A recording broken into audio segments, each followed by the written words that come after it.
Hello.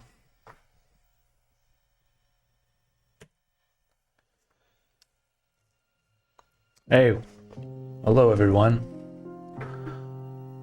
Welcome back to my live stream. I've been doing some traveling, and I've been away for a couple weeks, and now I'm finally home, and so I got time to animate again. Hello. Yeah, so I guess I can tell you guys what I've been up to. I've been so first of all, I went traveling to Norway. I went to Oslo for a couple days, and then I went up north to a friend of mine is having his wedding. So I went up there for like 1 day, 2 days basically. And well, I spent a day in Oslo, and then Oslo is a cool city, man. I didn't realize how much of an art-loving like city that place is. You know, I went to the Edvard Munch Museum. I've been calling it Munch. I've been calling it Munch the whole time, but apparently it's Munch. You got some really cool art prints from their museum. I didn't really know much about Edvard Munch before I went to this museum. But you know, the more I learned about him, the more I realized he's a pretty cool guy. But anyway, look at this shirt I got. Screen. Of course, everyone knows the Scream. But you may not know that was painted on cardboard. And this is like, I don't think it was like he was poor or anything, but because he was, I don't know how successful he was, but he was successful enough as an artist. And hi, Lulu. And anyways, he painted it on cardboard, so they can only show the Scream painting like for a couple hours, I guess, and then they close it off because of the light. It would like damage the painting. Anyways, I got some other prints here.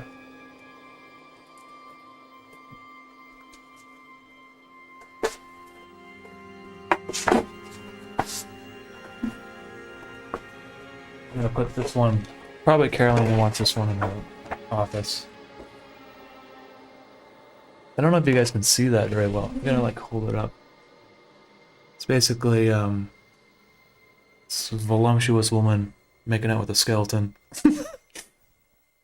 So sure you guys can relate to that. And basically I got the screen again. Then also, there's a painting called Madonna. It's very,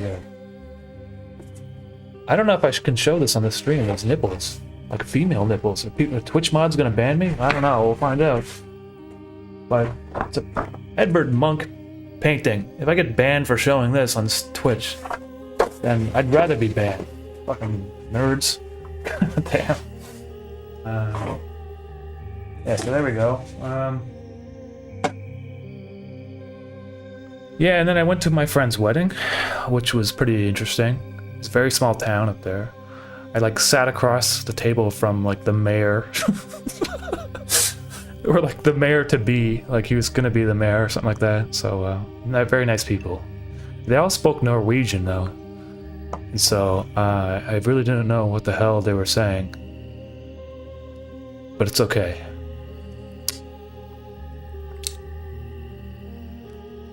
And then so I came back from Norway, and then I went to Ottawa.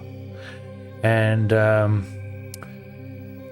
reason why I went to Ottawa is because I had a retrospective of my animations at the Ottawa International Animation Festival, which I'm very fortunate that they did something like that for me, because that's kind of like a hard thing to do. Apparently, it's hard to get in Ottawa as an animator in the first place. But then again, they showed it a full 60 minutes of my animations on loop and I had a whole room to myself. Whole screening room, just full of Umami. Carolina hacking up a lung in the other room. She got sick. But here's the thing. I met a whole bunch of cool animators in Ottawa. I met Joe Kappa. So you guys probably know Ha You Clowns. It's very popular.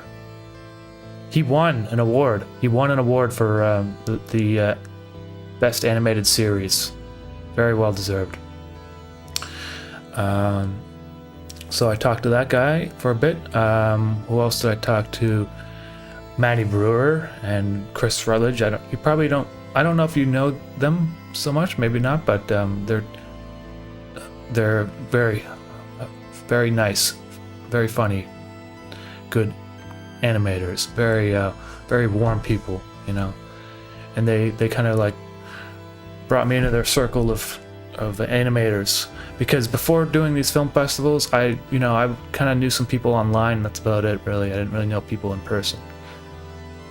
Yeah, and so just Joe Kappa is like not what I expected. You know, I didn't know he's like a little bit older than I am, and he's very much. I guess he's kind of like reserved, in some ways, and I was aware of his work before he made Ha You Clowns, but that's the stuff that kind of skyrocketed him to popularity. Did you know that he does the voices for like Tristan? You know, like those characters. He does the voices, and he does not sound at all like his characters. It's so strange. So yeah, man, he's cool, dude. And so who else did I met? I met Christy Caracas. I don't know if I'm saying that name right. Christy Caracas. I had lunch with him actually, and a producer. Some people I know from just doing animations over the years. He made the show for Adult Swim called I'm drawing a blank now. I had it like right before I started the stream. You guys probably know what it is. Let me look it up real quick. So I'm actually not super familiar, because we don't really have Adult Swim up here in Canada. I mean, we do, but it's not like the same as it is in the United States.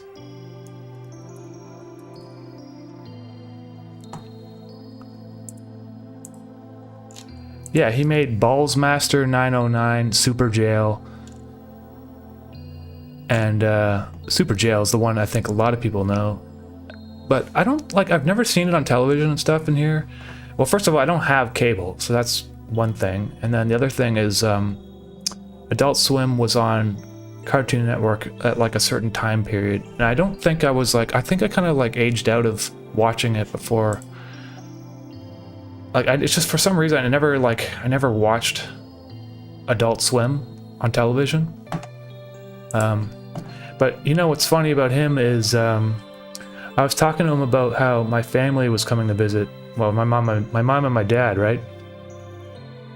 I don't know if I can share this. I guess who cares? I'll share the story. It's just funny. But I was like, my mom and my dad are there. I'm trying to meet like other animators and stuff and make connections and that sort of thing. And my mom is just like, she's going to the screenings with me, and she's just like, it's hard to like, it's like, hey, Mom, I love you, but I gotta like talk to other people. Like I can't just hang out with you all night, you know what I mean? Like, but they were super nice, and they left me alone when I needed to be. But the funny thing is, we were having lunch with him, and it was the same thing, except he had like 6 or 7 members of his family, and he's like well established in the industry, you know. He's been doing this for a while. Had some TV shows made, right? But still, his family, and he was talking to me about how it's like, and they're like fighting and stuff, right? And so and then just as he's saying that, there's the look in his eyes. He just like went white because his parents came up to the table, and they just came out from somewhere, and they just immediately started talking to everyone, and they're like, "Hey, what's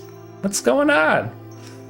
How's it going?" It's like the exact same thing, right? You're just trying to talk to people, and then you got your whole family there just with you. But anyway, that was kind of funny. Also, I met Philippe Depois. I don't know if Philippe Depois. He makes these animations on YouTube called Little Eddie or Little Edie. I don't really know how to pronounce it. Little Eddie. But they're like Adult Swim smalls. And I've been posting his work on Twitter and stuff recently because they're hilarious. Like, and he's got these other animations that aren't like Little Edie, but they're just like random animations, I think. And they're all fucking hilarious. So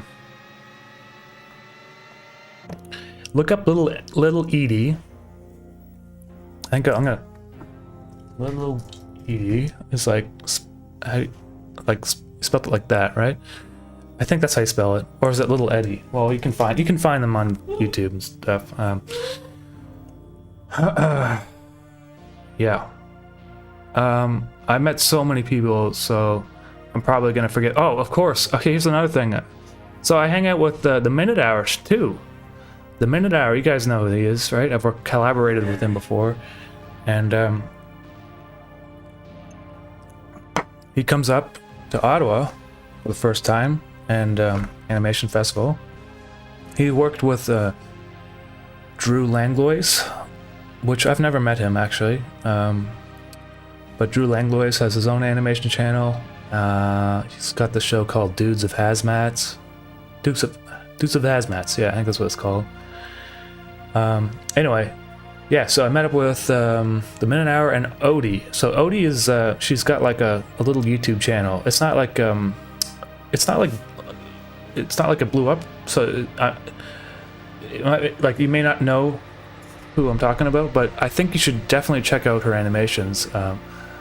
Oaty, Odie, and she's worked with another small animator guy that I adore his animations, Rolo, Rowlo. They've worked together as well, so it's very nice people. And so yeah, the Minute Hour, he was like we were at this like party, right, and he's like doing the most hilarious dance moves like the entire time. We couldn't get him to stop dancing. Everyone was like, you know, kind of like listening to music and stuff, not really moving around, very self-conscious about themselves. But with the Minute Hour, he's like I don't even know what he's doing. He's doing the craziest moves and like grinding up on all sorts of things, and hilarious dance moves. And that's actually mostly what I remember from that night. Yeah, and so also we're gonna collaborate again on Safe Mode episode 7. He's gonna work on me with the music track, so I'm looking forward to that. It's gonna be really cool.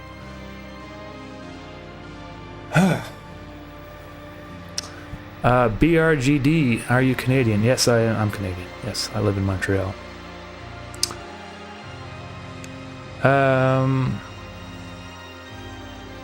Yeah. So, who else did I meet there? Let's see.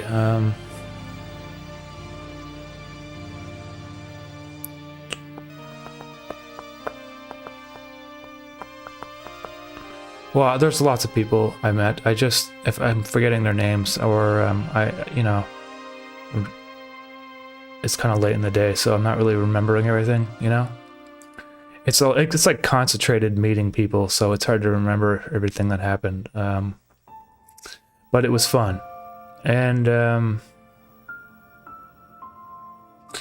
yeah, a lot of these animators are some people I've met them in Annecy too, France, and then I see them again here in Ottawa.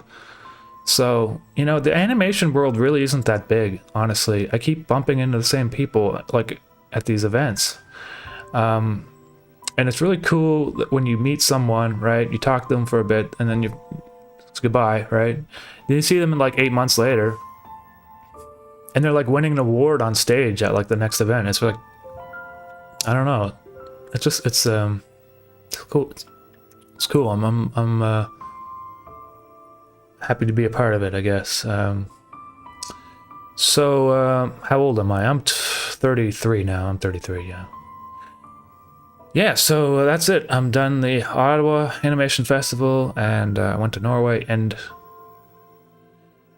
in November, I'm going to be going to Toronto for the Buffer Festival. So I did that last year. And if anyone's in Toronto and wants to say hello, I'll be at the Buffer Festival. And so that's gonna be cool too.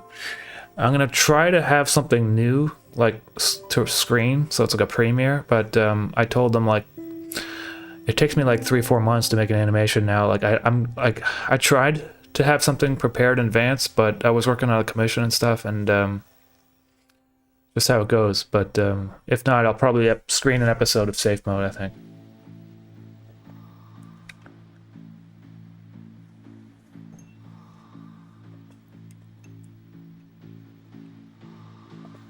Anyways, okay. So I'm thinking of doing like I'm thinking of doing this. I don't know if it's gonna happen or not, but you know, because it's hard to like come up with 5 funny ideas or whatever, or like 7. But I'm thinking of doing Neil deGrasse Tyson week on my channel, like Shark Week. Like, you know, like Shark Week on Discovery Channel. I don't know if they do that anymore. It used to be a thing like 10 years ago where everyone would freak out about Shark Week, and it was just like they would just play documentaries about sharks 24/7. I don't know why. Like, I mean, you know, sharks are cool, but like I don't know about like watching that many shark things in a row for a full week. People really like sharks, I guess. Yeah, so I'm gonna do some research on this stream about Neil deGrasse Tyson. I already have one animation like 99% done of Neil deGrasse Tyson, which I'm saving it because I want to save it for Neil deGrasse Tyson week. And I want it to be like you know, I want it to be such an event that Neil deGrasse Tyson himself discovers Neil deGrasse Tyson week on my YouTube channel and says, wow, you know what, space and animations are a lovely combination. And I really hope that he sees it, and I think it would be very, very funny, because the animations that I prepared to make are probably extremely dumb. It's going to be on the level of like Seinfeld Expands, basically. So I won't tell you what the first animation is, but I'll tell you the second animation is going to be called Neil deGrasse Tyson eats a Reuben sandwich to completion in the Los Angeles airport. That's the whole animation. It's just him eating a Reuben sandwich. And I'm thinking maybe I could make it like 3 minutes long. So basically, I just need him. I need to just draw him at a table, you know, eating a sandwich. Basically, I'm gonna try to put like lots of variation into like his facial, you know, his like facial animations and his arms and stuff. So when you watch it, it's like excessively detailed. So I want him to watch it and then be like, why would someone make this? I just thought that would be, I don't know, it makes me laugh. At least every time I think about it, I laugh. So I'm excited for Neil deGrasse Tyson week, just like I was excited for Shark Week. Well, that's perfect. That's the great log line. I'll use that on my advertisements.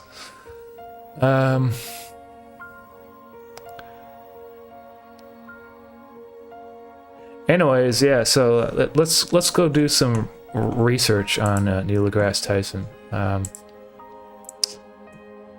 You know, I discovered that he's got this amazing vest.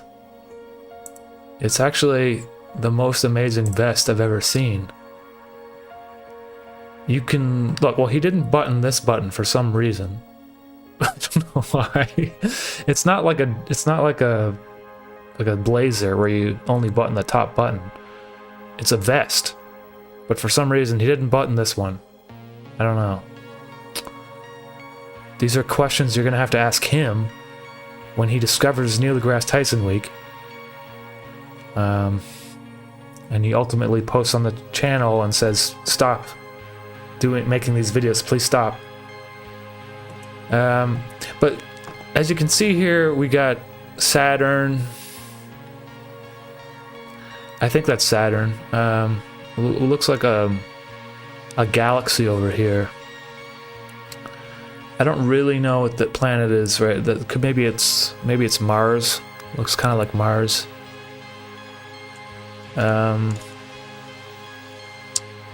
You know, the cool thing about this vest is you can get like sandwich crumbs like all over it, and nobody will tell like the difference. Like no one will know. Like you can eat in an, you know, the LAX airport and get a hot spaghetti meal and it just, you know, get it all over the place, and nobody will know because it will kind of like blend in with the texture. I think it's kind of like the ultimate vest to be wearing in a restaurant. Especially this kind of like splattering of, I guess it's supposed to be like stars. But anyway, I think maybe I'll draw him wearing this vest because it is quite a I like it. It just it's like very I don't know, it's just you know those like bus seats that have like wacky designs? Anyway, so I need to like find like him eating like. See, unfortunately, I've never been to LAX airport, so I don't have like an actual picture from the LAX airport. But I like to try to be as accurate as possible when I do my animations. Like when I did the Soup Son video, when he flies into the Campbell's headquarters. Like the woman he's speaking to was the CEO at the time, or she was just previously a couple months, and then she got switched out with some other guy, but I decided to use her. So I wonder if she'd seen that animation. I wonder if her kids like saw that animation and were like, wow, he did enough research that he found who the CEO was, that, and you know, and now you're immortalized in a soup can animation. So maybe if I type in LAX airport, I can find.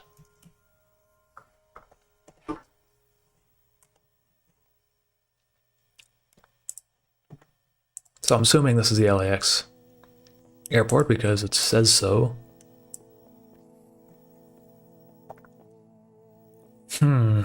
So this is I guess I'm gonna need like a different kind of angle to kind of get my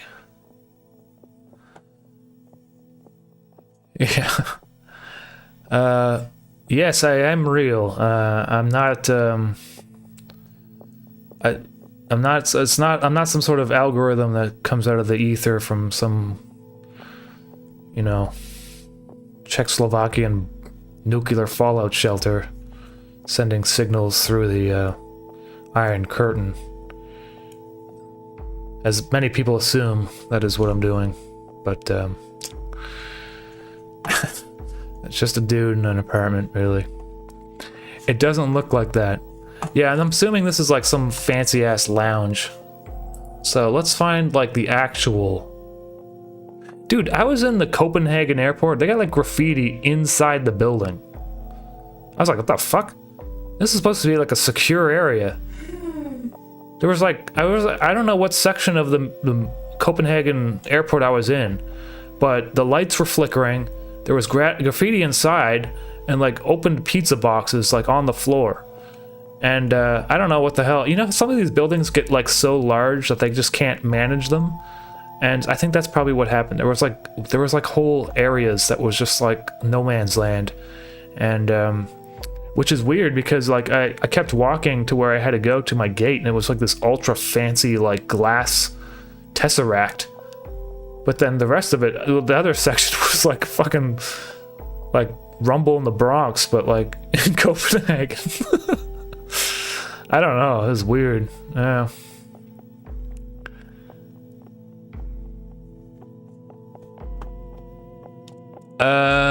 Bernie. No, I've never talked to Psychic Pebbles or Michael Cusack. Maybe one day I'll meet up with them. But I think they're pretty busy guys. I don't think they spend too much time on YouTube these days.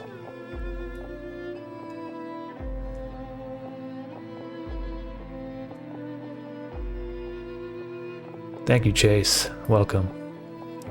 Alrighty, let's look some more. I'm looking at what else is there. This is no good. I need to find. You know what? I should start using Yandex because their image search like is better. Let's just see.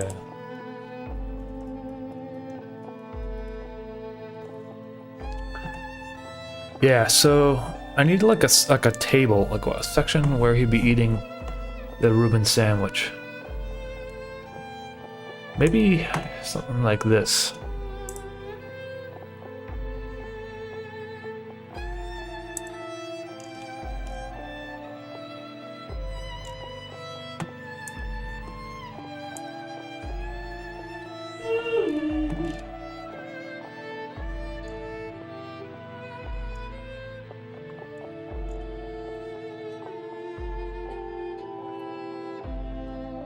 What's going on here? It's like, oh, it's the space shuttle.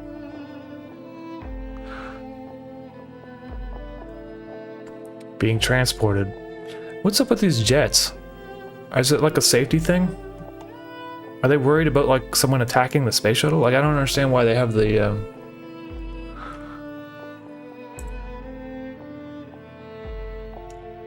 What the hell did I just click on? I gotta be careful, I'm like clicking on random websites. Okay, let's get out of here. I don't need to be here. Oops. I closed one of my images. And it's like the Emirates Lounge, that's why it looks so fancy.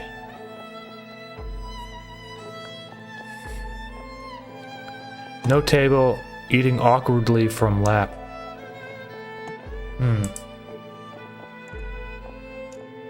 Not bad. Not bad.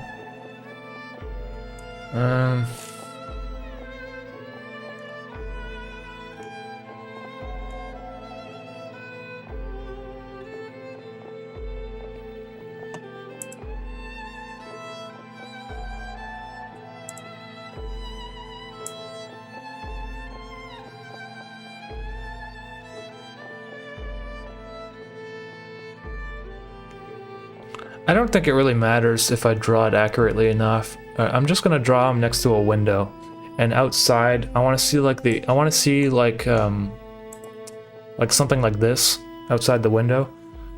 So so maybe I can have like some planes landing and stuff. So yeah, assuming he'd probably be like in one of these buildings though. What the hell is this guy doing? Oh. What happened there? Guy's like walking his luggage from like the highway. Anyway. Let's close this now. Alright.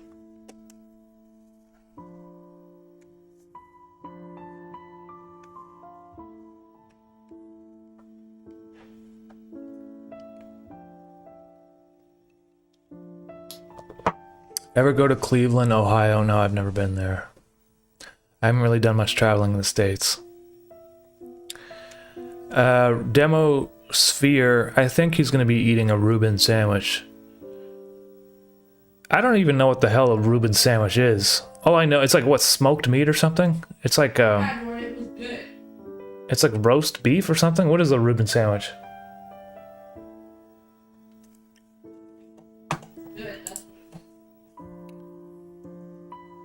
What is a Reuben sandwich?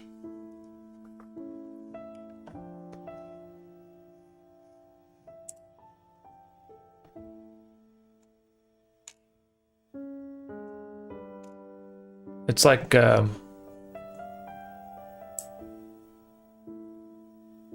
what is a Reuben sandwich? Corned beef on rye bread with cheese. Delicious.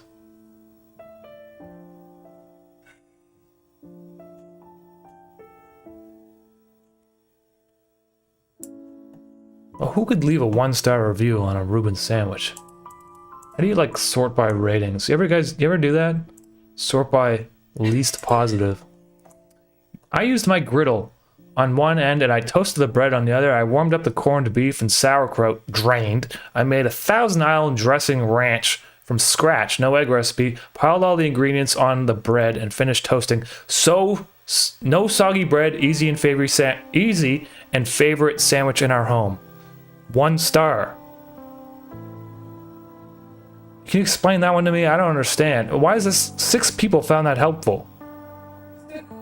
I love Reuben sandwiches. I used the griddle sandwich. It was delicious. 1 fucking star. Fuck you, allrecipes.com.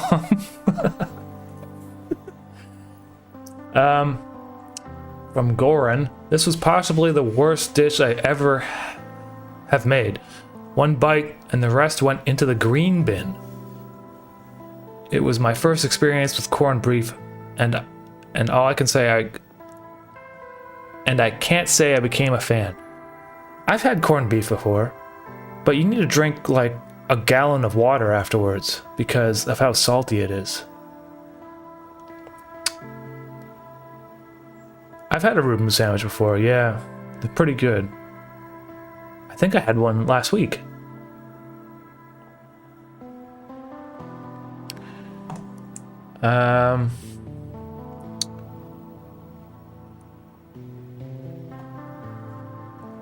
I have to take responsibility. You know what? I like reading 1-star reviews. I don't know why it is. But sometimes I use Google Maps and I go to Chicago and I type in,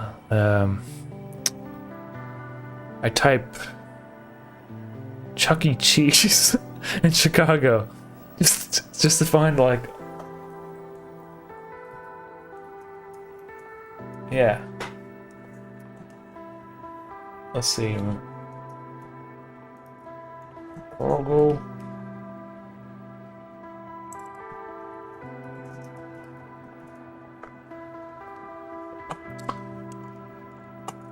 Like, there's a lot of Chuck E. Cheese's. If there was like some sort of apocalypse in Chicago and you needed to stock up, you'd be able to go from, you know, like checkpoint to checkpoint, all the Chuck E. Cheese's, and getting all the leftover pizza that you need. But sometimes I like just to go in here, and not just Chuck E. Cheese, but like other places too, and I just like look at the reviews. And I don't know why I do this.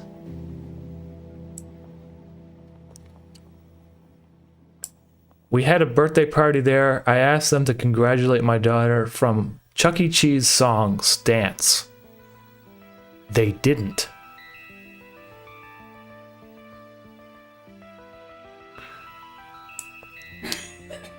So this is how Chuck E. Cheese saves a buck. They charged us $6 for this tiny little container, and the rude girls at the place don't even bother to fill it up. It's literally half, not more than half of the original cup they sold just a year ago. They should be ashamed. I'm never giving them a dime of my hard-earned money. Lots of better places I can take my kids without being ripped off. And what is this? What the fuck is that? It's like, what is that? It looks like Lucky Charms, but without the...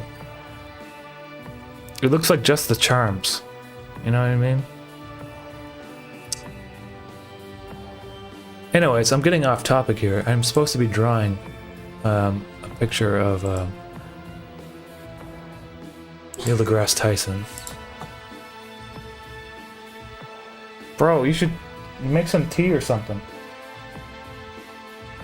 You talking to me?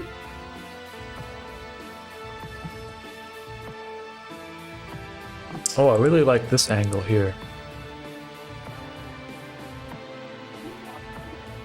Alright, I'm gonna just use the bench from this image.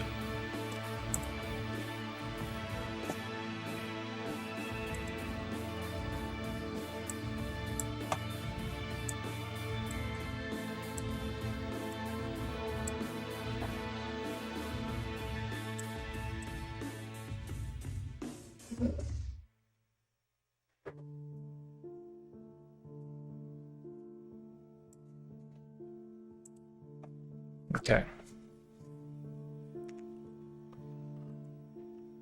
Dippin' Dots? Is that what they are? Dippin' Dots?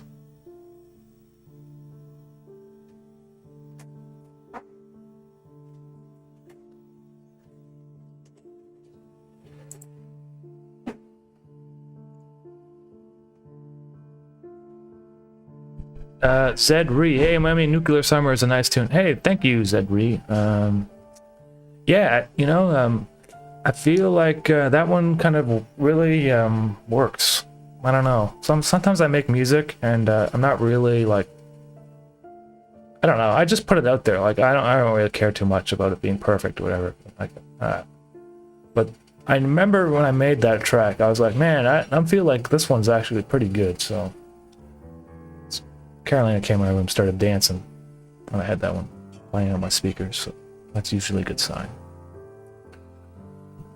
Usually she's just quiet. It means she doesn't like it.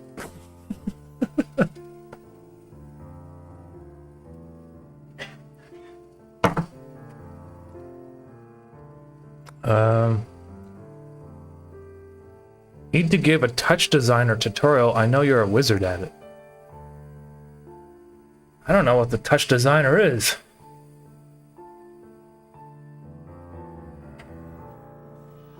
I saw that dumb Twitter drama. Curious how you feel about it.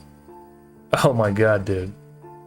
Yeah, so I criticized the title of a painting and like people lost their minds. And I'm like still baffled by it today. Like I was just like, I don't understand where these people are coming from. Like, they've never had like a critique of anything or anything at all ever. And apparently you have to use you have to be very cautious with your words. You can't say anything slightly, you can't just be yourself, be real when you say something that you think, otherwise people will become very, very offended. I think people are reading too much into my Twitter tweets because I literally just like sit on the toilet and this, like the first thing that comes to my mind and I post it. And I check it like the next like 6 hours and it's got 50,000 fucking likes. And like a whole bunch of like furries getting extremely mad. That seems to happen like every 4 months. So I don't know what to say about that. It's fucking desolate app. I don't suggest anyone use it. So if you haven't started using it, don't use it. I just use it because I need to like promote my shit there sometimes. So it was, and the thing is, I didn't even like. I said the painting was good too. It wasn't like I hated the painting. I was like, this is a good painting, but like the title is just not doing it for me. But whatever. If you guys really want to look it up, you can go look it up on Twitter. But all right, let's see here. What am I doing? Where's my pencil?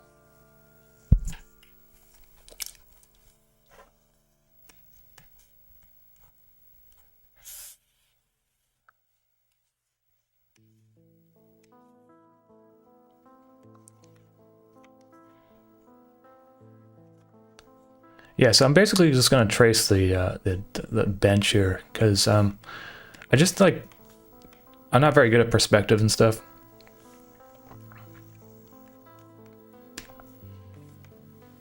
I'll just fill it in later. I just need to get like a rough idea of where things are. I'm probably gonna refine this quite a bit. Might even change the shape of the chair later, but.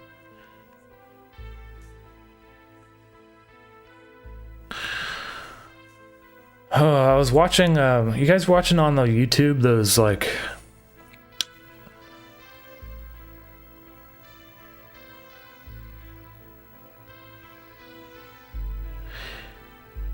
you guys know, you guys watching those like YouTube videos about like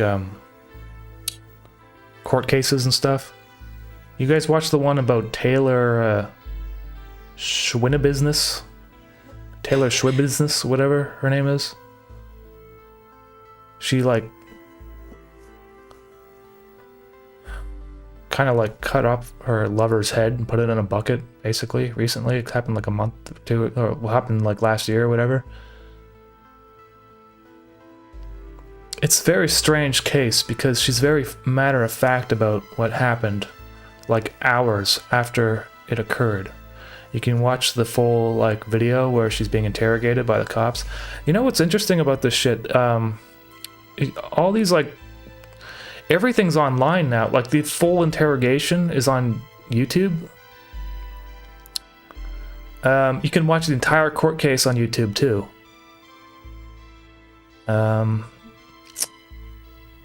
Yeah, I think she kind of had like her parents died when she was young, or her mother or whatever, and then she got into drugs.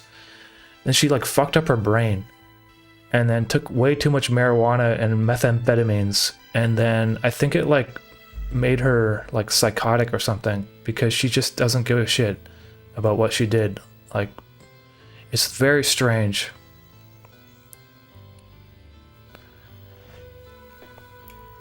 Yeah, the cop, he just like, he was like walking into the room and he like lifted up this cloth or whatever, and there was just like a head in a bucket.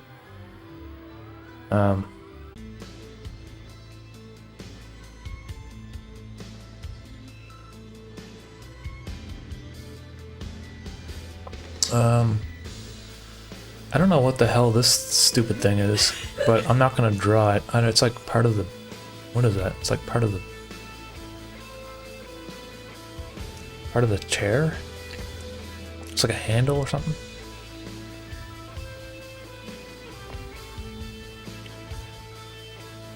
Look at these professional couples in their very nice suits.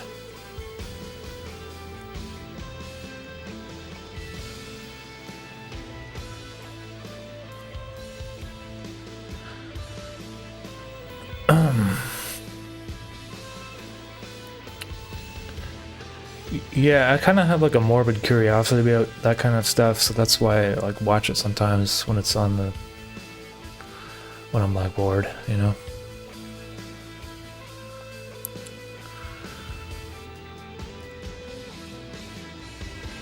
It's messed up. Oftentimes, you know, I'm just like I don't like, some of these people don't seem to understand they're going to prison for the rest of their lives. Maybe they do understand it, but like, it seems often like some of these people, they just they don't, it doesn't connect to them, or they don't seem to care.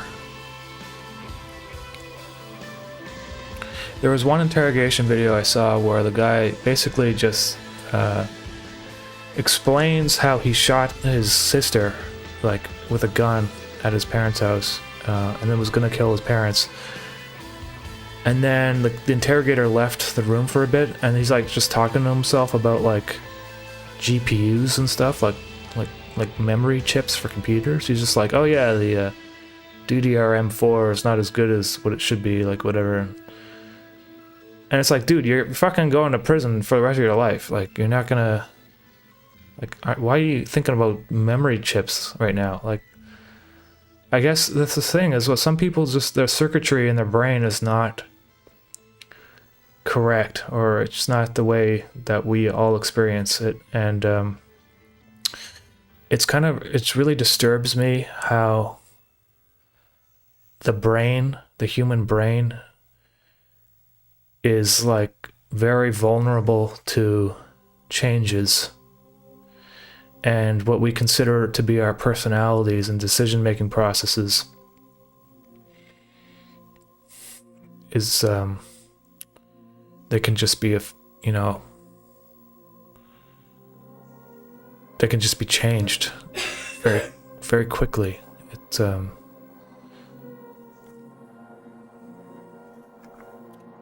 you know, we all like to think that we have our own ego and personality and memories and stuff, and it's like, well, some people out there, they lose their memories, and then they become like, they don't even know who they are.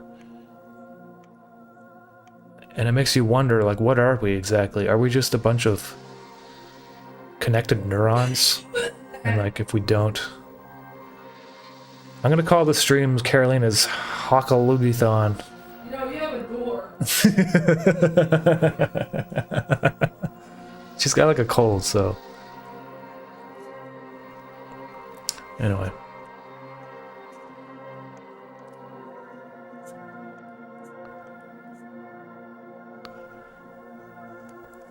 I'm taking like ages to draw this chair.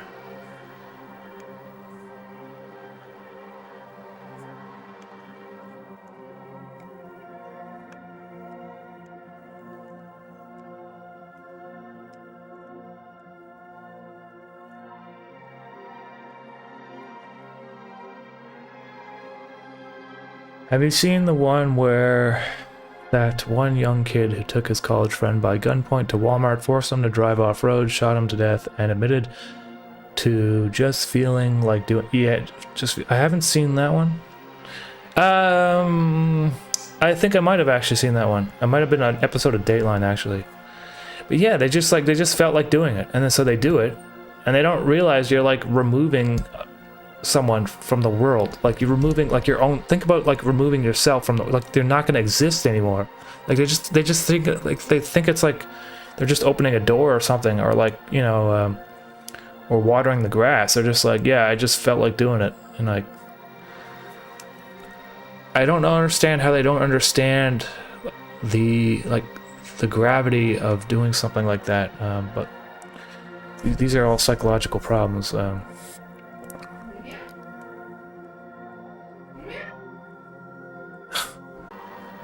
A great software. This is how does this chair even work? What is this? Is this like a railing?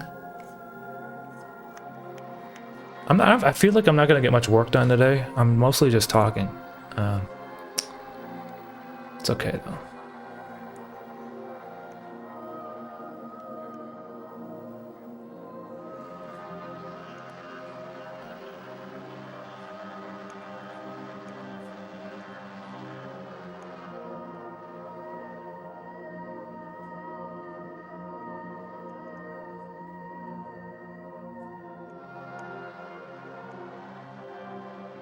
Like, it goes up and then down. Oh, I see.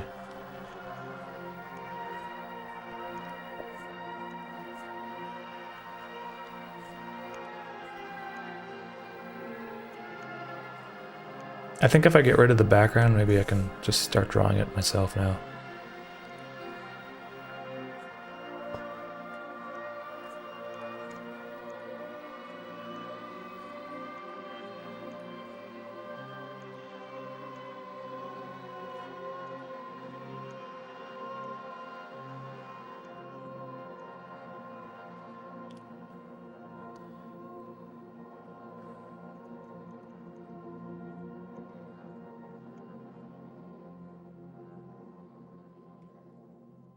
I can just be more loose with my drawing. I don't have to be...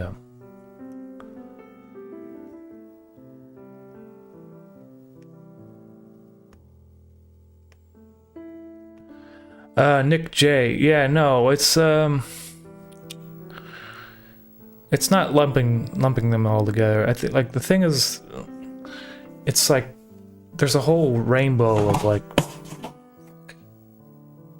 What did I just drop? It's... Yeah, so when I'm talking about like mental illness or whatever, it's basically just everyone, because we're all in some ways at like different levels of like mental insecurity, you know what I mean? But there's like some people that are way off the deep end.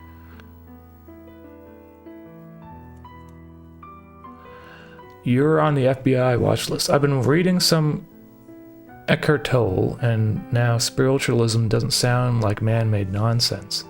It's like the ego finds out it's kind of a sham.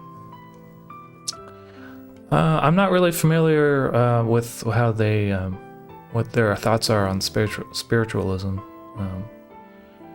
Unless you're willing to elaborate further a little bit, maybe. That's interesting to hear, though.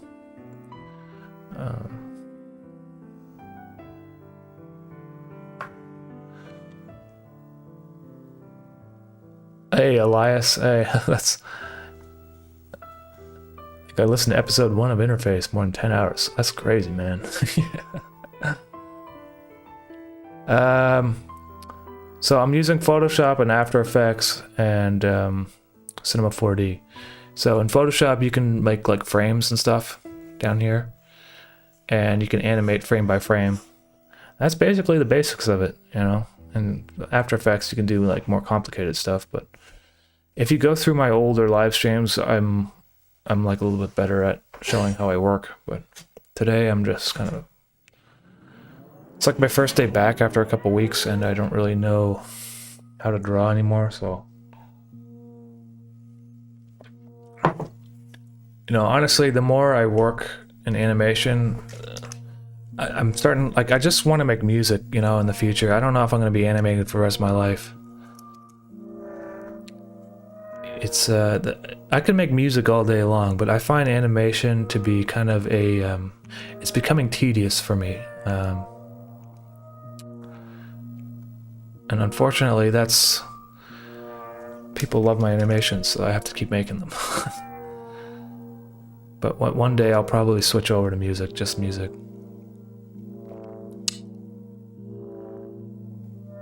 I've been making music the past couple days, actually. Because I've been trying to think of like animation ideas, and I can't seem to come up with anything anymore. It's tough. The actual animation is not so much the work itself, but it's coming up with an idea that doesn't require too much work and is not just shit, you know?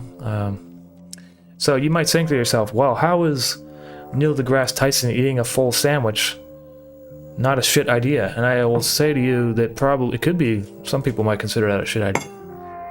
But where else are you gonna find a full-length video of him eating a sandwich? It doesn't exist, and I feel like that in itself is just, it's very hyper-specific.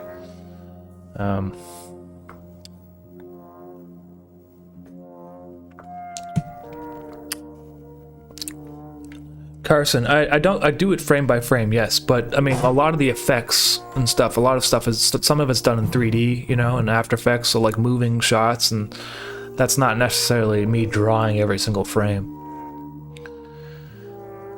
Caleb Bush, do you have a favorite Pilot Red Sun video?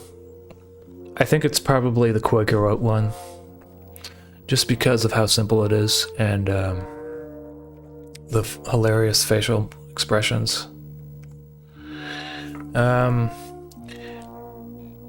Why did you leave your live stream channel and start doing live streams back here again? So basically, before, like a year ago, the way it would happen is if I made a live stream on my main channel, it would just get posted to like the feed, like of all my other videos. And so I'd have to unlist the live streams.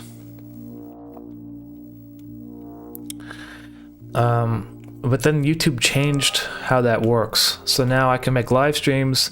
There's a separate live stream tab, and now I feel like I don't need to have to do that. You know, I was also thinking that me live streaming could possibly affect the algorithm for my regular videos. And now I don't think that's the case anymore, but I also just don't care. So maybe it is the case, but I just stopped caring. Like, I don't care about the algorithm anymore. So I'm just gonna make whatever I want to do on this channel, and that's gonna be it, even if it ends up affecting my viewership.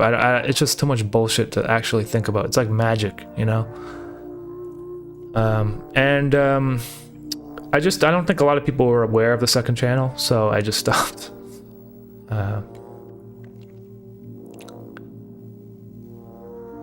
Who's your favorite animator?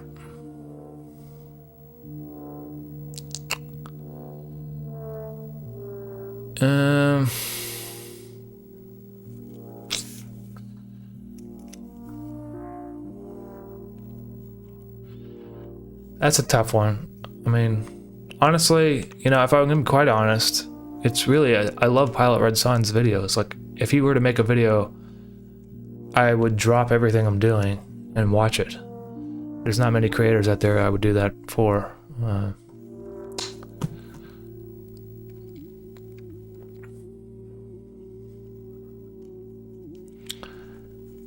Hey, clock working. We're just talking about everything today. You're on the FBI watch list. Hard to explain, but it's like you said, the universe has a weird kind of consciousness we can't describe. A certain state of mind allows you to remove the ego's control over the self.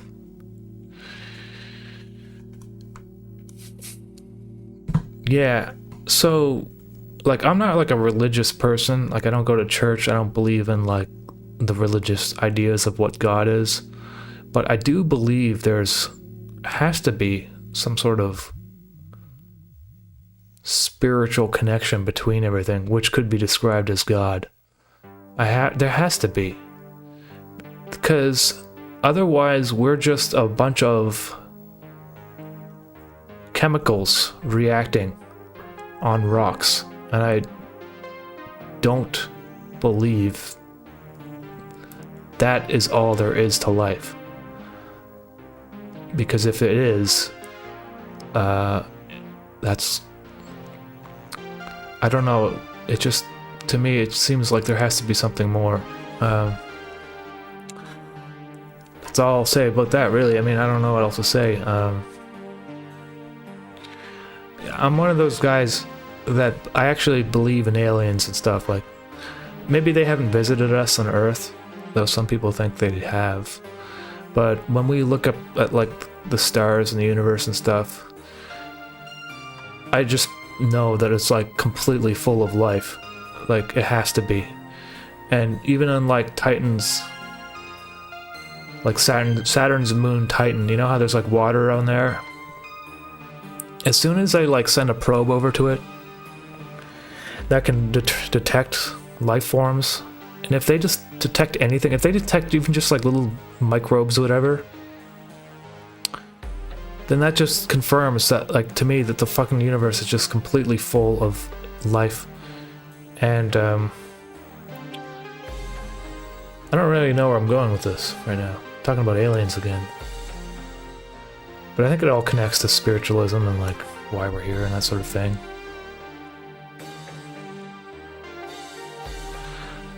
Internet dweller. Yeah, I've seen that thing that people keep thinking that I'm like referencing Red Pilot Sun because of the window pull down. It's literally just a car opening the window. Like this, you've seen that in trillions of movies. But also I've done it before too, even like in the McDonald's video with Mischief and Henrik. So it's not a reference. I always find it funny when I read the comments sometimes, and someone's like, what a great reference to like this very obscure like anime or something like that. I'm like, I don't know what the hell you're talking about. People are like, oh, you obviously made this reference to this 1973 classic hit from like Ecuador.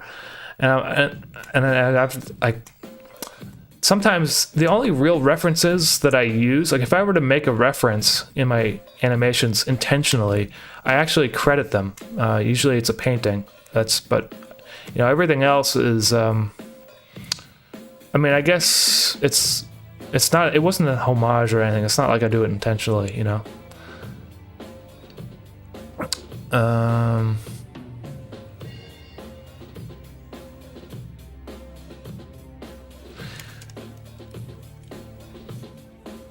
Do you think that art should be inherently spiritual like how Andrei Tarkovsky believed? I would have to read more about what he thinks about that. I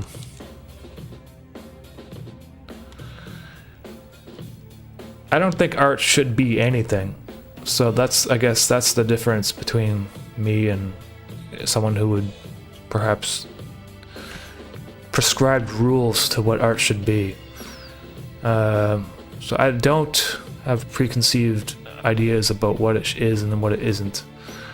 All I think is that art is something that people use to describe things that give them feelings. And I also think that, you know, there's artistry in many different trades and crafts and even skills. Like being a surgeon is an art. You know? Being a stonemason is an art.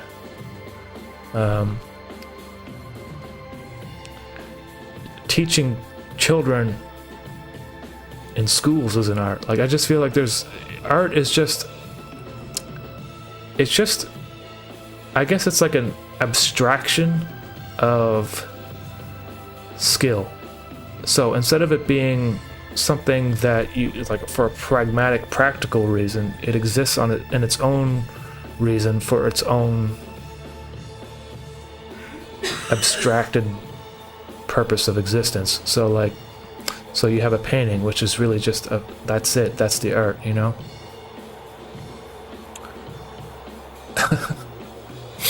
I don't know. Yeah, so I don't think that art should be like, it has to be spiritual. I just feel that maybe the art that resonates the most might be spiritual to some degree. Maybe that's what it is.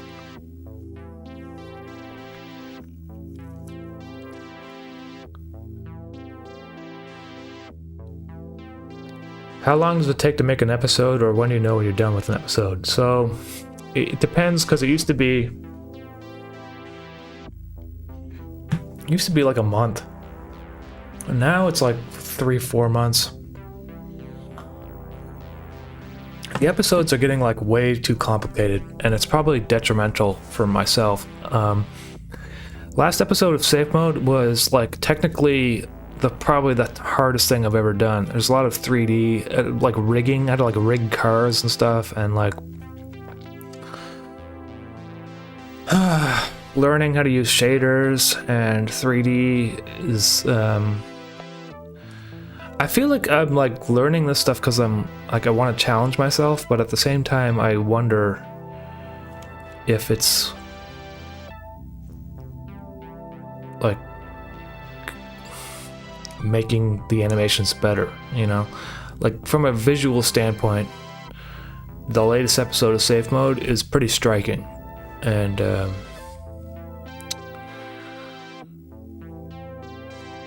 but it took forever to make it.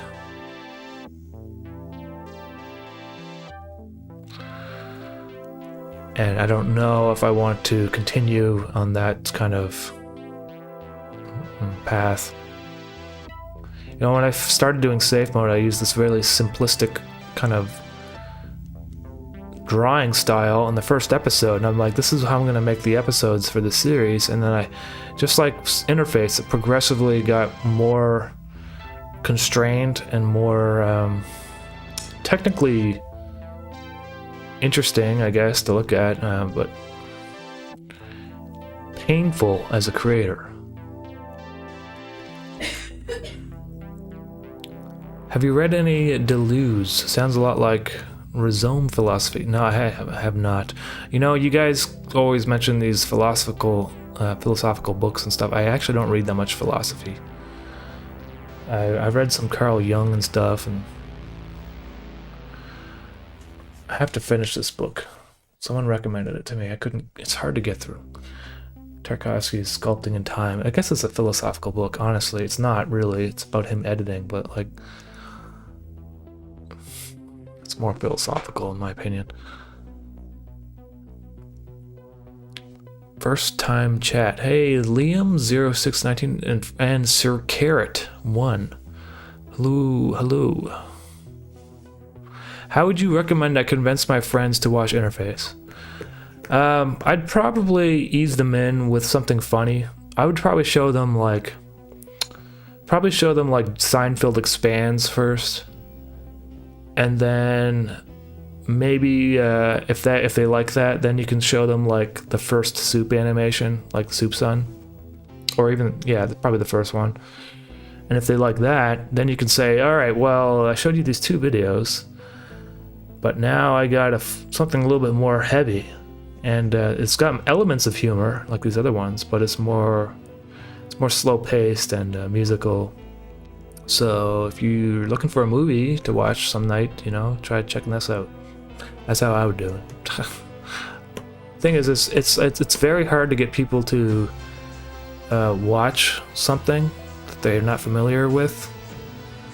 I find, anyway, that's me personally. I have a really hard time when I'm like looking for new movies. I wouldn't just like drop them in on Interface like first thing, because if they're watching it and they get bored because they're not like, they don't know what to expect, like that can happen. I wrote Raiko. You know, another thing is people get freaked out by like Mischief's voice, and they're just like, nope. But I'm like, come on, guys. He's not even that creepy looking. I mean, I guess he's creepy, but he's like, And I guess he's got the creepy voice. But when am I thinking in my head when I'm thinking, oh, a low-pitched clown voice, like that's like the most obvious. That's like the most obvious creepy thing that you could do. To the point where it's not really that creepy to me. Like it's kind of like oh wait, I just made like an animated version of It, the clown. So it becomes less creepy, and I mean, I don't know. That's just my opinion. I don't know. I've watched Solaris, or like most of Solaris, and I've watched most of Stalker. You know, the problem with Tarkovsky's movies is I can't get through them because they're so slow. And I understand he's a great director, and I love his ideas and stuff, but people love his movies for the pacing. I personally fall asleep every time I watch a movie. I tried to watch Stalker twice, I fell asleep.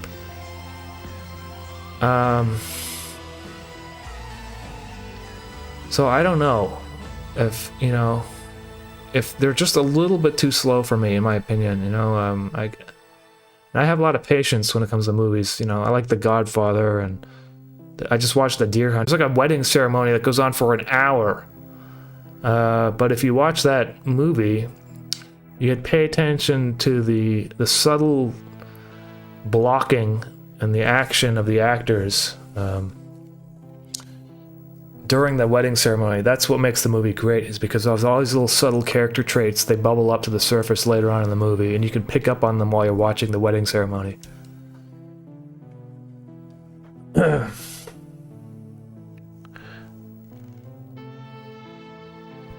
Thomas Morris, thank you, man. It is, my work is philosophical.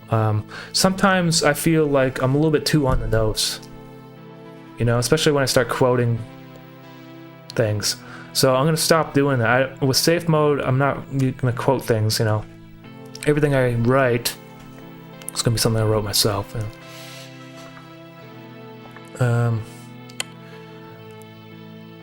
I thought I saw an Aphex Twin reference in your last episode, but going off what you said earlier, I assumed wrong. Oh, yeah, probably. What was the Aphex Twin reference that you thought?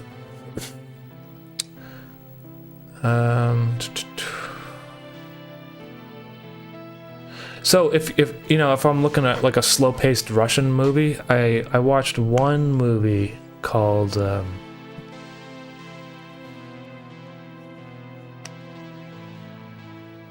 I forget what it's called.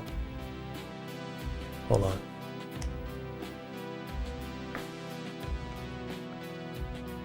I'll get you the name in a second here. And I'll even play you a clip. It's just, I have to minimize this and turn my loop back on. So, let's see, library. Oh, why am I not signed in?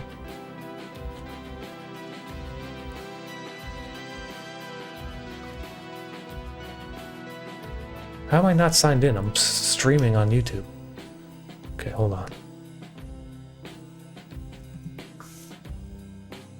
The fuck?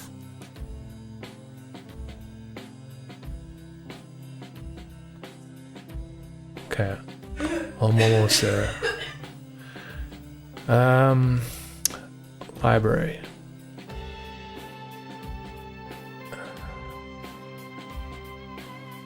Alright, I got this playlist on my YouTube channel. If you go to like my YouTube channel, there's a playlist called Inspirational Movie Scenes. And it's got a bunch of movie scenes. These are some of my favorite scenes from movies or TV shows. Like the top of the top, my top scenes. So there's only 7 of them. There's this movie called Zero Grad, which is like a Russian film. And I'm just gonna play the scene for you.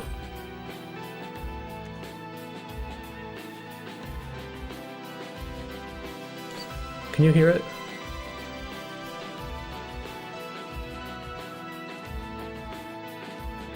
Hold on, let me just make sure you can hear it. Can you hear that? I might have to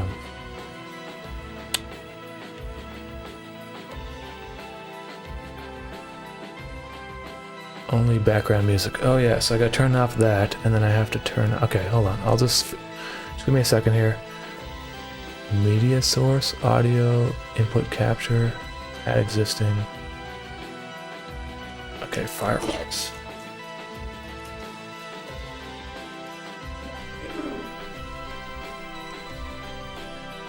Okay, I think I'm good now. Pause the music. И на второе мясо какое-нибудь. Не жалко. Давайте без Okay, now you can hear it, right? Примите заказ, я очень спешу. Пожалуйста. Значит, закуска, что-то у нас есть. Борщ или солянка? Солянка. Давайте солянку. И на второе мясо какое-нибудь. Не жалко. Бифштекс рыбы. Давайте бифштекс. Бутылка минеральной и чай. А что на десерт будете? Ничего, спасибо. У нас пирожные свежие. Спасибо, ничего не надо. Больше заказов не принимаем, товарищи. У нас через 10 минут перерыв.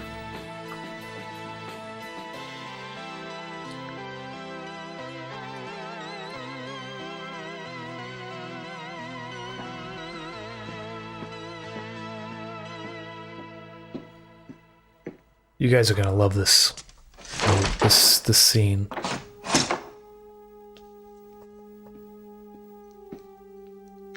Well, he locks him into the restaurant, which is weird.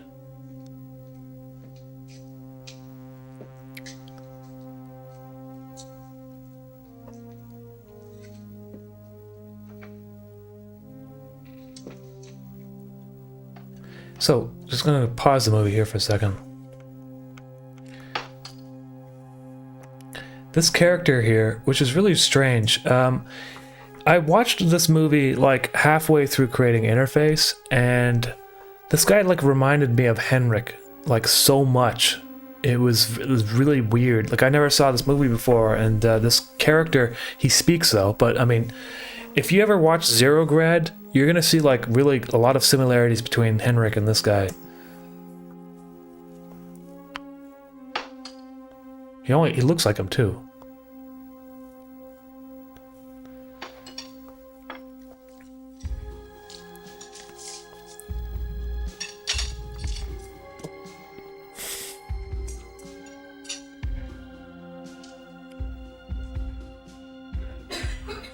This is...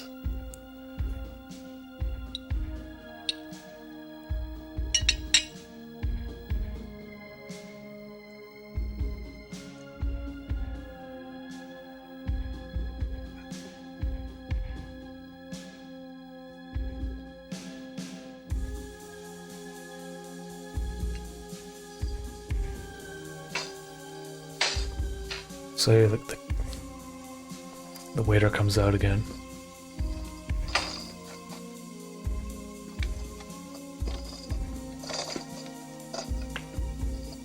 Ваш чай и десерт. Какой десерт? Я ничего не заказывал. Не беспокойтесь, это в счет не входит. Просто маленький презент от нашего повара.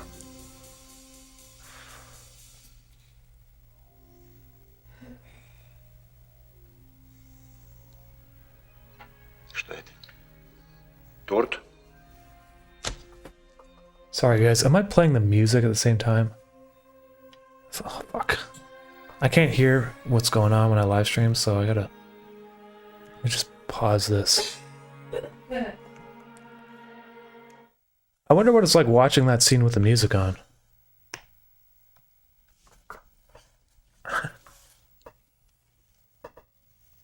Yeah.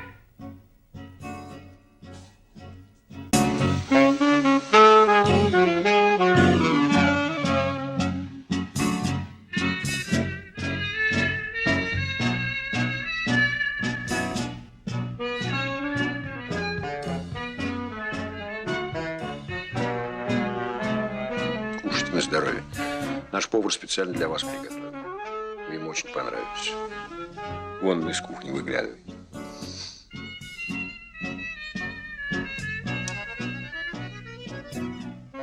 Бывает такое. Просто понравился человек человеку. Возникла, так сказать, симпатия. посчитайте мне. Да вы попробуйте. Я прошу дать мне счет. Ну, хоть кусочек. А то наш повар покончит с собой.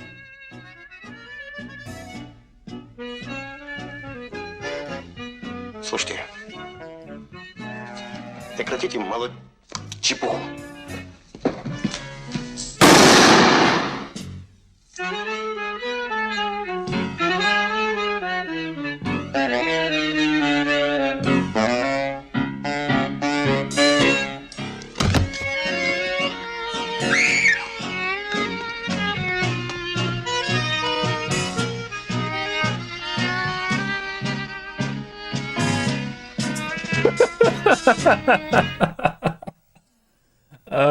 I really love this guy's reaction here. This guy right here.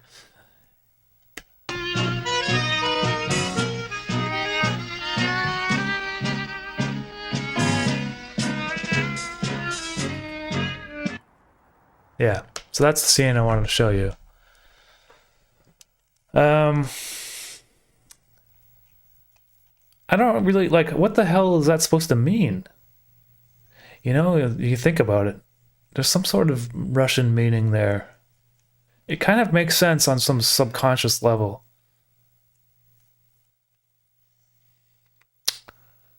It's an interesting movie, though. I think the movie has some flaws. The second half of the movie, like the last 1/3, whatever, he's like in a museum or some sort of exhibition thing, and it just goes on forever and ever, and it's like it's a little long. It gets kind of boring. I mean, in my opinion, I just couldn't get that. I found that part to be hardest, but leading up to that, the movie was very. It kind of like captured. It grabbed me somehow. So it's just very. It's a slow movie. It's understated, but it's. I think it could be described as surrealist.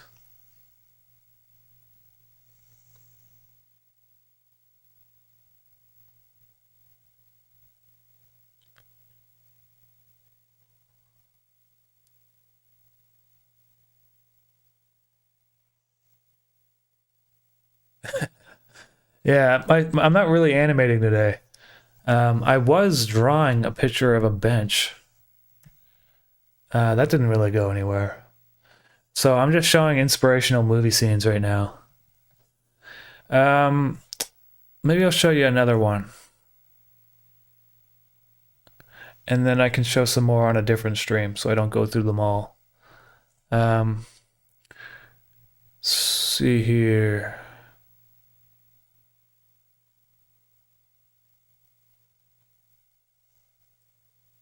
I'll choose this one from Manhunter.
Oh my gosh, it's all right. Stewardess?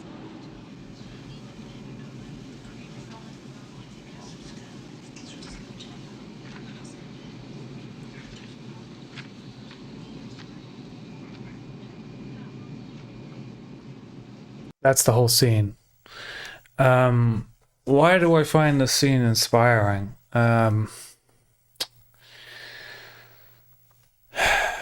I can't really describe it. But it's almost like, well, it's definitely dreamlike. because he's sleeping, and it's intentionally kind of I think that's maybe why I like it, because it feels dreamlike, you know? It's Michael Mann, and he usually makes crime movies and that sort of thing. But this particular scene strikes me a little bit because it seems more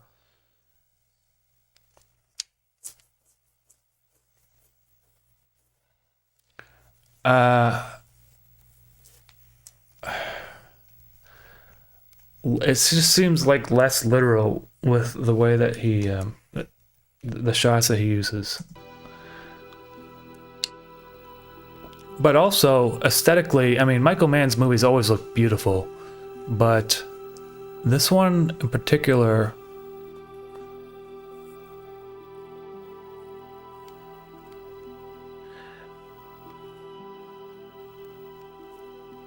you know, this shot right here is actually one of my favorite shots in any movie.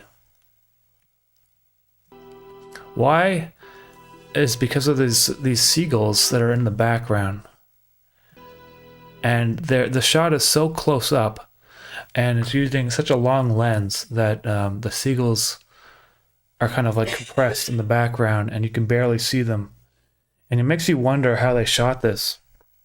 If they actually shot it on location, or if it's some sort of composite, you know? And I think maybe they might have actually shot it on location.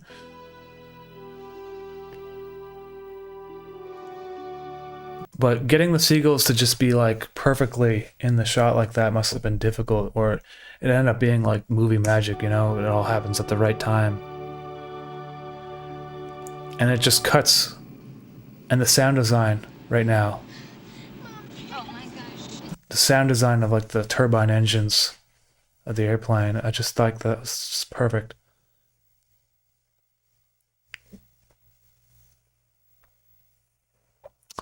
So, yeah.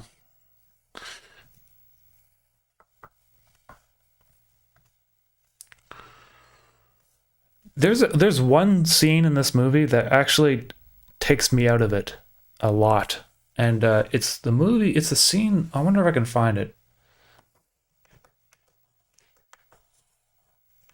I love the movie Manhunter, but there's one scene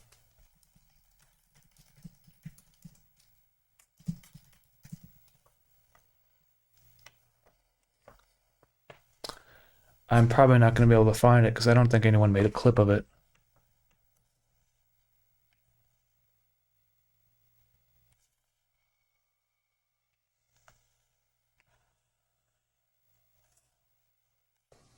Let's see. Argument. Let's see. Argument scene.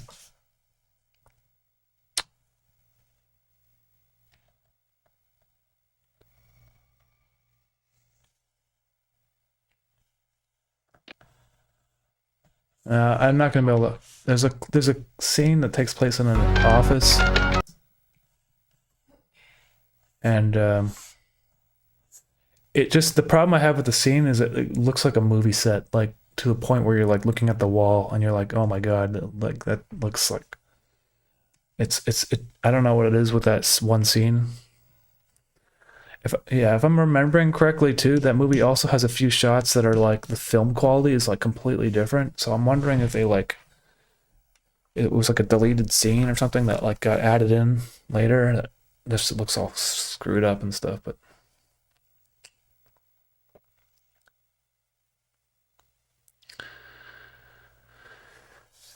anyways.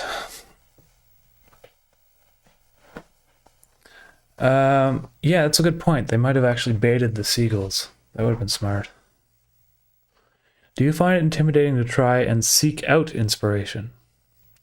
I don't think inspiration is something that I actively seek out. If I watch a movie or something and I'm inspired by it, or if I go to a museum,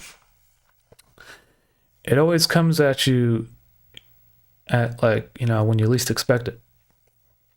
I don't think if I were to like go, if I'm like, I want to be inspired, so I'm going to go look for stuff that inspires me. You never know when that inspiration is going to hit, and it's not like, you can't plan for it really. You know, sometimes if I'm walking somewhere, it just happens to be the lighting or something, or some angle of, or some scenery or something, then I'm inspired by something, but it wasn't like it was planned for. So I don't know if intimidating doesn't really make sense to me in that sense. Hammy, for real, I watched Runaway Train after you recommended it, and it felt grimy. It's a pretty grimy movie, man. It's like a hard movie, but there's like elements to it that are like poetic. That's why, you know, when I saw the movie trailer, like the poster for it, I was like, this is gonna be some slasher or something, you know what I mean? And it was completely not like that at all. Alright, I gotta like draw Neil deGrasse Tyson now, and I kind of suck at drawing people, so let's just add in the bench, stool, seat, or whatever this is supposed to be. How does it look in real life? Oh, it's like that. Okay, that makes more sense.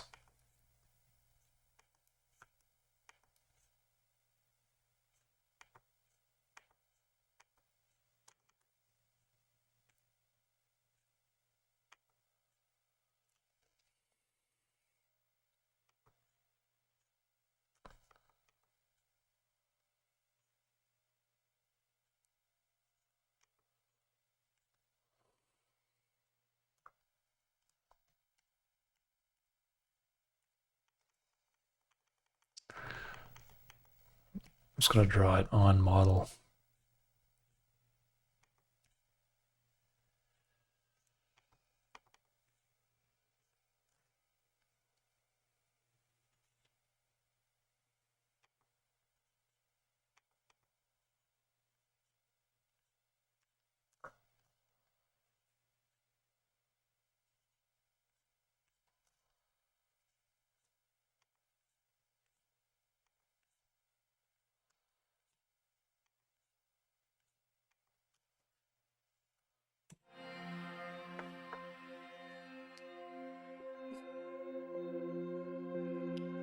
Anyways, guys, I think I'm probably gonna wrap this up soon. I just wanted to stream for a little bit. It's kind of, I'm kind of tired still.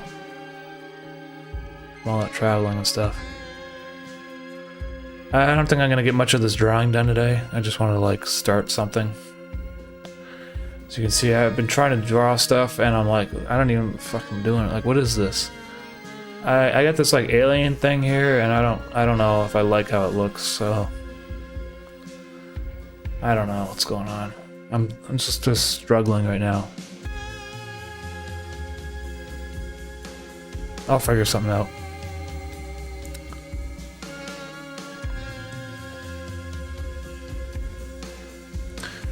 Have you seen Don't Look Up? No, I haven't. Sorry.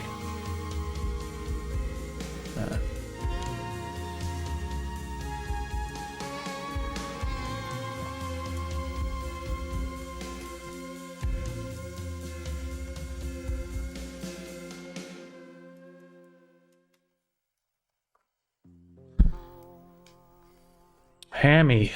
Wait, have you gone to Norway yet? Yes, I have. That's where I was last week. I was in Norway, so I'm back already. If you scrub back to the beginning of the stream, I talk about it for a little bit. Good night, Spring David.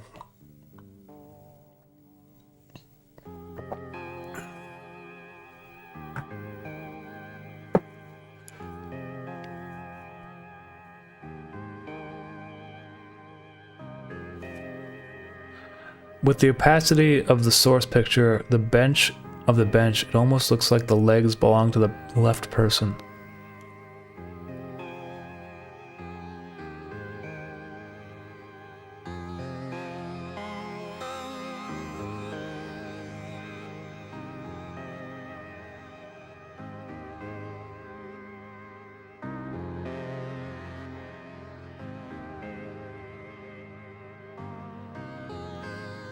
I think I'm just too tired to see it.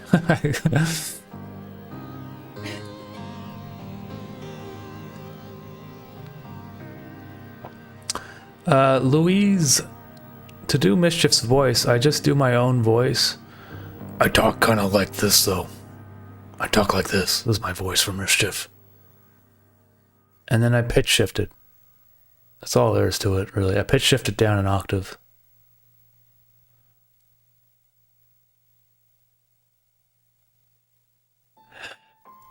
Hammy for real. Yeah, I was only there for like 4 or 5 days, but it was, you know, it was a great time. I had a great time there. Oslo is a very cool city. Went to the Munich, the Monk Museum.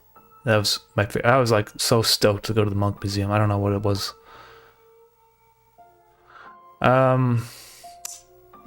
Alright guys, I'm calling it quits. I'm like, I can't even think right now. How long does it take to draw all this, like a small animation? It takes me about a month to do, like, you know, if for a bonus video, it depends what it is. The crab one, you know, the surgeon, I'm not a surgeon, or I'm a surgeon. That only took like 3 days because, it took us like 2 days.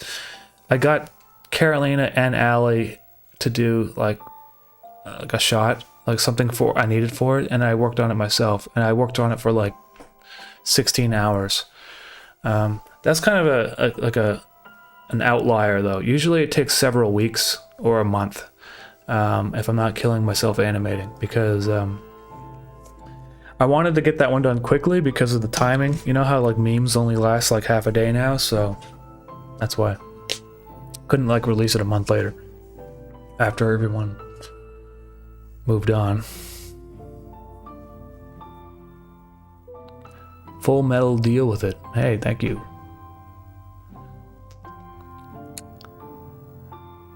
All right, everyone. That's it. Take care. Have a good night. And maybe I'll see you all soon, I guess. Now that I'm back, I might stream again maybe next week or so. But okay, everyone. Take care. Thank you for popping in. Bye-bye.